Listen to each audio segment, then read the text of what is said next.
Salamuni ale, salamuni ale, salamuni ale, salamuni ale, salamuni ale.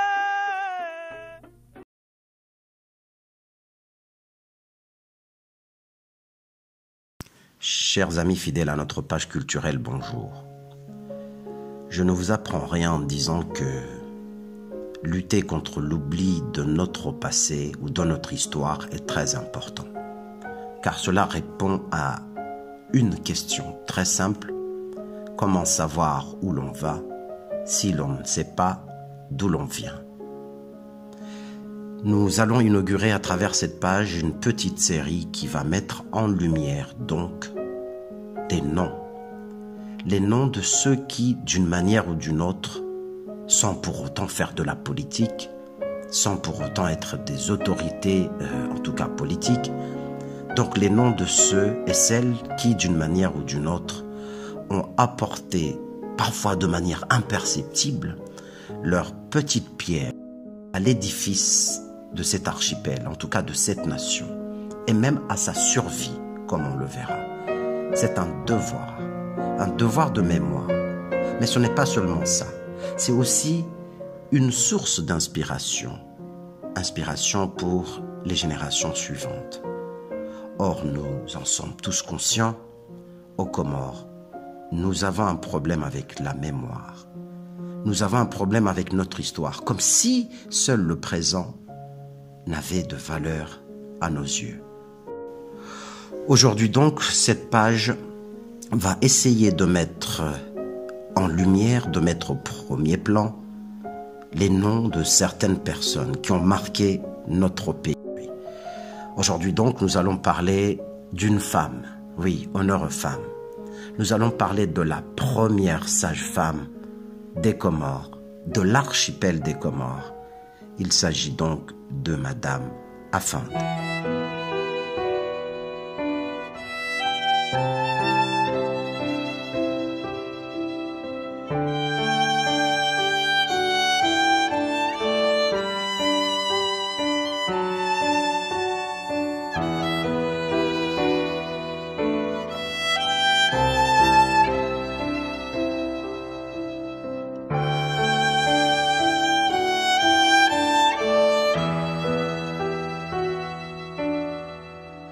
Madame Afande, c'est donc une sage-femme.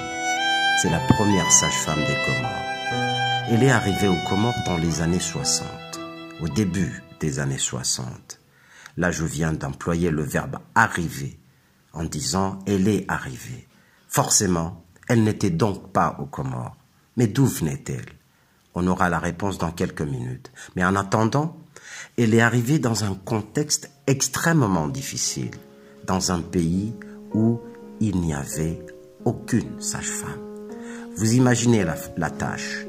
La plupart de nos mères ou de nos grands-mères accouchaient au village, entre les mains expertes, certes, d'une matrone, d'une coco, mais tout de même, une coco, même en faisant tout ce qu'elle pouvait, cela n'était pas médicalement suffisant.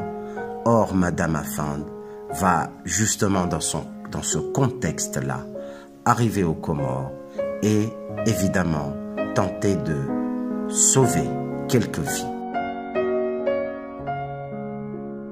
Je n'irai pas loin pour donner un exemple.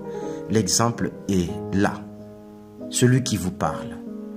Il est né avec, j'allais dire les soins, mais en tout cas par les efforts de Madame Afande, au bout de 8 heures de bataille pour que et la maman et l'enfant puissent survivre. Je vous laisse donc découvrir qui était Madame Afande à travers un témoignage précieux, puisque c'est celui de sa propre fille.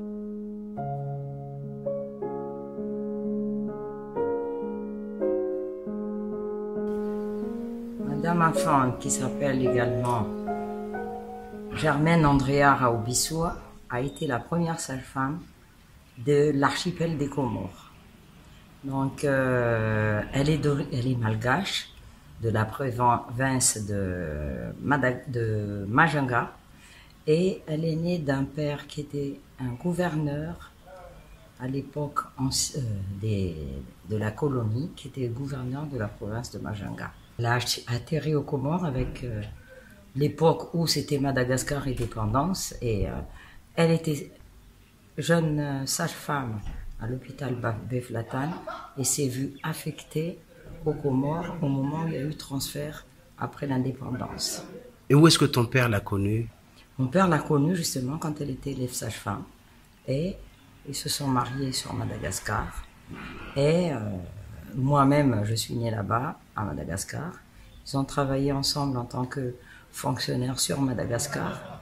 Et malheureusement, mon père a perdu sa vie en 1963.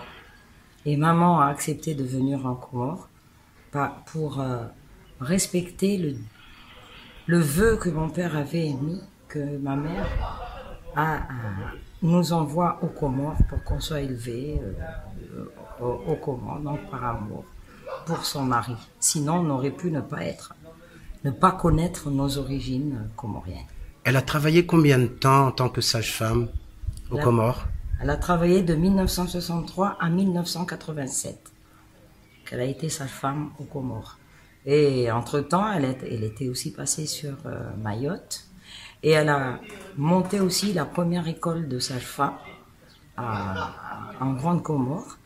Et elle a eu beaucoup d'élèves sages-femmes qui sont aussi sages-femmes aujourd'hui. Et beaucoup pourront témoigner de leur passage avec maman. Alors, est-ce que parmi vous, les enfants de Madame Afande, il y en a qui ont suivi cette voie de la médecine? Tout le monde a suivi la médecine, puisque j'ai 2 frères dentistes, une sœur laborantine, une autre infirmière anesthésiste. Je suis la seule exception.